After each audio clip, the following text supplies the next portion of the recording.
Hello friends, welcome back to my channel Madhu classes official. Friends, आज के हम इस वीडियो में बात करेंगे कि हम बीएड सेकेंड ईयर की files EPC4 understanding of ICT को किस तरह से बना सकते हैं और इसमें हम कौन कौन से टॉपिक लिख सकते हैं। आइए हम शुरू करते हैं कि इस फाइल को हम कैसे बनाते हैं।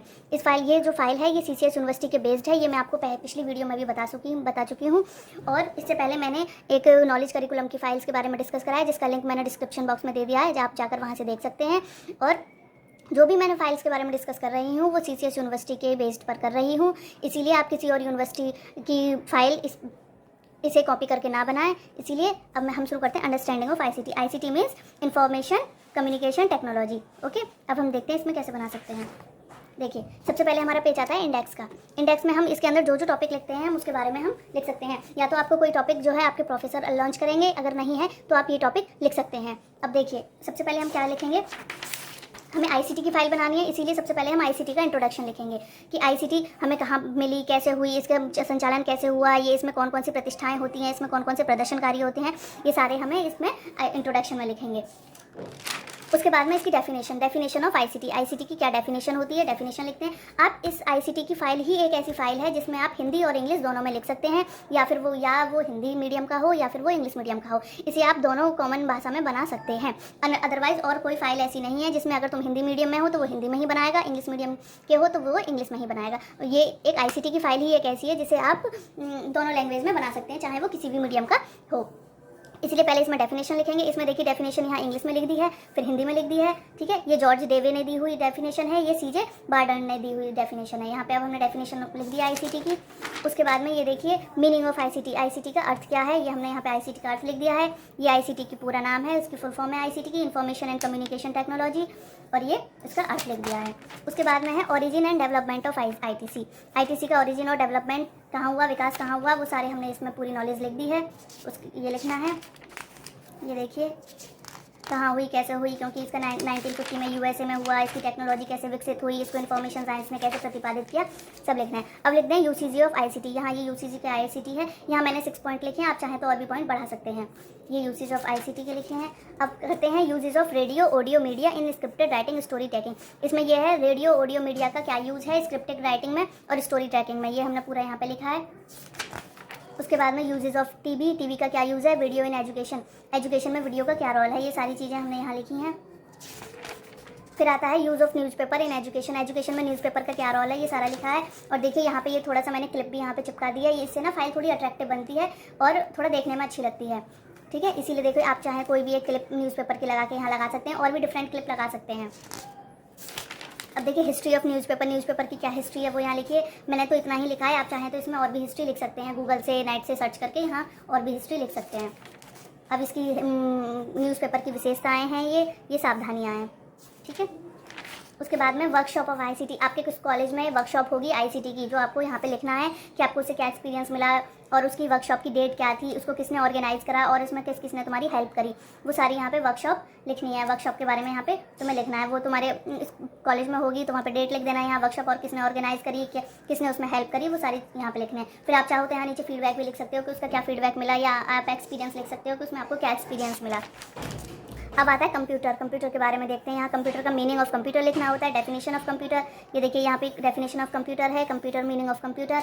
यहाँ आप कंप्यूटर की पिक्चर पेस्ट कर सकते हैं, जैसे कि यहाँ स्पीकर है, desktop, monitor, CPU, printer, headphone, mouse, keyboard और ये उसके इंटरनल्स पार्ट हैं। ये सारी चीज़ें आप यहाँ नोट कर सकते हो, क्लिप लगा सकते हो, यहाँ पे कोई भी पिक्चर पेस्ट करके रख सकते हो। यहाँ कैरेक्टरिस्टिक ऑफ कंप्यूटर की कैरेक्टरिस्टिक लिख दी है यहाँ पे देखिए।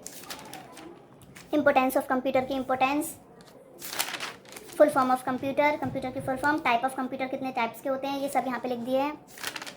पार्ट ऑफ कंप्यूटर्स के कौन कितने पार्ट्स होते हैं, देखिए यहाँ पे भी ऐसे पिक्चर चिपका सकते हैं। पार्ट्स हैं कंप्यूटर के CPU, keyboard, pen drive, LED, speaker, printer, mouse, headphone, ये यहाँ पे आप पार्ट्स इसके चिपका सकते हैं। यूजेज ऑफ कंप्यूटर के क्या क्या यूज़ हैं वो यहाँ लिख दिए हैं। अब देखिए अब नेक्स्ट टॉपिक होता है हमारा इंटरनेट के बारे में। यहाँ उसका इंटरनेट का मीनिंग लिखा है, यहाँ यूजेज, फीचर, इंपोर्टेंस हैं इंटरनेट के। देखिए यहाँ भी मैंने एक छोटी सी पिक्चर यहाँ पेस्ट कर दी है इंटरनेट के बारे में। आप कोई भी कैसी भी पिक्चर हो इंटरनेट की यहाँ पे आप पेस्ट करते हैं, जरूरी नहीं है आप ऐसी सेम टू सेम निकालें, कोई भी पिक्चर यहाँ पे आप पेस्ट करते हैं, इससे ना फाइल थोड़ी अट्रैक्टिव बनती है। और अगर मेरी ये वीडियो अच्छी लग रही हो तो प्लीज़ सब्सक्राइब करिए और अच्छी वीडियोज़ देखने के लिए। अब देखिए usages of internet in education में क्या यूज़ है इंटरनेट का, वो यहाँ लिखना है। देखिए यहाँ पे भी मैंने पिक्चर पेस्ट कर दिया कि इंटरनेट को किस तरह से जोड़ा गया है, वो सारी चीज़ें यहाँ लिख दी हैं। एडवांटेज ऑफ इंटरनेट के क्या क्या लाभ हैं, अब आता है next topic, world wide web.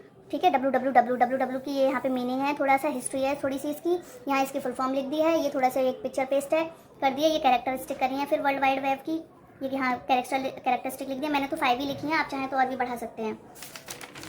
ठीक है, effective browsing of the internet for selecting relevant information, ये एक टॉपिक है, ये यहाँ पे लिखा है वर्ल्ड वाइड वेब का इफेक्टिव ब्राउजिंग का इंटरनेट के लिए। अब यह है डाउनलोडिंग रिलेवेंट मटेरियल, हम डाउनलोडिंग किस तरह से ट्रांसमिटेड कर सकते हैं वो सारी चीज़ें हैं इसमें। www हम गूगल पे कोई भी सर्च करते हैं, www डाल के सर्च करते हैं ना, उससे हम किस तरह से डाउनलोडिंग ट्रांसमिशन कर सकते हैं फाइल्स के लिए, वो यहाँ पे इसमें पूरा डिटेल लिखने हैं। उसके बाद आता है कॉम्पिटेंसीज इन डेवलपिंग सॉफ्टवेयर, हम सॉफ्टवेयर को कैसे डेवलपिंग कर सकते हैं वो चीज़ें हमें यहाँ लिखनी है। और देखिए ये बहुत ही अच्छी डेफिनेशन है जो राजेश कुमार गर्ग करने दी है, software is very important part of the computer when a person make a new software have ever competitions. ठीक है, ये एक बहुत अच्छी डेफिनेशन ली है, आप इसको जरूर लिखिएगा। ठीक है, अब आते हैं uses of available software of CDS with ICD projections for the subject learning interactions, ये लिखिए, ये इसके बारे में थोड़ा सा लिख दिया है। अब आते हैं ई लर्निंग, नेक्स्ट टॉपिक है हमारा ई लर्निंग। ई लर्निंग की मीनिंग लिख दिया है यहाँ पे, मीनिंग ऑफ ई लर्निंग। फिर देखिए ये यहाँ कैरेक्टरिस्टिक है ऑफ ई लर्निंग की कैरेक्टरिस्टिक है, ये AIIMS of medium of e learning, merit of e learning and demerit of e learning. ठीक है, ये सारे लिख दिए हैं। उसके बाद promotion of e learning in education institutes में हम ई लर्निंग का कैसे प्रमोशन कर सकते हैं वो यहाँ पे लिख दिया है। मैंने तो शॉर्ट में लिखी है क्योंकि इसमें बहुत बड़ी लंबी फाइल है ये, तो कुछ कुछ टॉपिक मेन टॉपिक यहाँ लिख दिए हैं, आप चाहें तो इसमें और भी टॉपिक बढ़ा सकते हैं, पॉइंट्स आप मेंशन कर सकते हैं अपने according. Functional knowledge of operating computer word processing, ये वर्ड प्रोसेसिंग में कैसे इसको ऑपरेट करता है फंक्शनल नॉलेज का, वो यहाँ पे लिख दिया माइक्रोसॉफ्ट वर्ड का। और इसके फीचर वर्ड प्रोसेसिंग के यहाँ फीचर्स लिख दिए हैं। उसके बाद में MS ऑफिस क्या होता है, इसके प्रोग्रामिंग कैसे होती है वो यहाँ लिखें, utility software program of MS word. देखिए यहाँ मैंने माइक्रोसॉफ्ट ऑफिस की एक छोटी सी पिक्चर लगा दी है।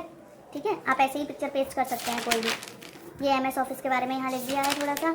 अब आते हैं MS पावर पॉइंट, ये MS पावर पॉइंट के बारे में लिखा है। देखिए पावर पॉइंट की मैंने एक स्लाइड की फोटो यहाँ पे पेस्ट कर दी है, ऐसी ही उसकी कैरेक्टरिस्टिक विशेषताएँ लिखनी है यहाँ पे, ग्राफिक्स की, वेब्स की। ठीक है, अब working with MS power point MS power point में हम कैसे वर्क कर सकते हैं वो यहाँ लिखने हैं। और ऑप्शन ऑफ प्रेजेंटेशन, हम उसमें प्रेजेंटेशन कैसे बना सकते हैं। देखिए यहाँ मैंने एक प्रेजेंटेशन की पिक्चर पेस्ट कर दी है गूगल से सर्च करके। ठीक है, उसके बाद प्रिंसिपल्स लिखने हैं MS पावर पॉइंट प्रेजेंटेशन के, यूजेज एंड एप्लीकेशंस लिखनी है। अब बात करते हैं MS एक्सेल की, फिर नेक्स्ट टॉपिक है MS एक्सेल। MS एक्सेल की देखो मैंने एक स्लाइड की फोटो यहाँ पेस्ट कर दी है, उसमें ये सारे ऑप्शंस लिखे हुए हैं कि इसको क्या कहते हैं, स्लाइड बार है, ये टाइटल बार है, ये कॉल्स हैं, ये सेल्स हैं, ये कॉलम्स हैं, ये रो हैं, इसमें सारी चीज़ें मेंशन हैं। आप इस तरह की कोई भी एक पिक्चर यहाँ पेस्ट कर सकते हैं। अब आते हैं MS एक्सेल के मूल्स, ये मूल्स यहाँ लिख दिए हैं।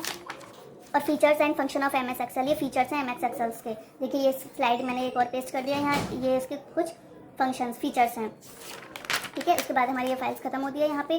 और इसमें एक बहुत इंपॉर्टेंट बात ये भी है कि ICT की फाइल्स के साथ साथ एक PPT भी बनाई जाती है जो कि एग्जामिनर के सामने होती है, जिसकी 2 तो हमें हार्ड कॉपी बनानी होती है, एक सॉफ्ट कॉपी बनानी होती है। और एक CD जो होती है वो हमें ब्लैक एंड वाइट बनानी होती है, एक हार्ड कॉपी, और एक हार्ड कॉपी हमें कलर्ड बनानी होती है। जो ब्लैक एंड वाइट कॉपी होती है वो हमें यहाँ फाइल में अटैच करनी होती है, यहाँ पे आप फाइल में अपनी फाइल में अटैच कर सकते हैं। और जो कलर्ड CD होती है, जो कलर्ड हार्डवेयर कॉपी होती है, वो हम एग्जामिनर के सामने लेके जा सकते हैं, जिससे हमें अपनी टीचिंग करनी होगी। अब हम PPT कैसे बना सकते हैं और PPT किस तरह से बनाई जाएगी, और मैं अपनी PPT किस तरह से बनाऊंगी वो मैं आपसे सारी डिटेल शेयर करूंगी एक पर्टिकुलर वीडियो में, जिससे आप आसानी से अपनी PPT बना सकते हैं। और ये भी बताऊंगी कि उस PPT के थ्रू आप टीचिंग कैसे कर सकते हैं। Thank you. मेरी वीडियो अच्छी लगी हो तो प्लीज़ लाइक करिए, शेयर करिए एंड सब्सक्राइब करिए।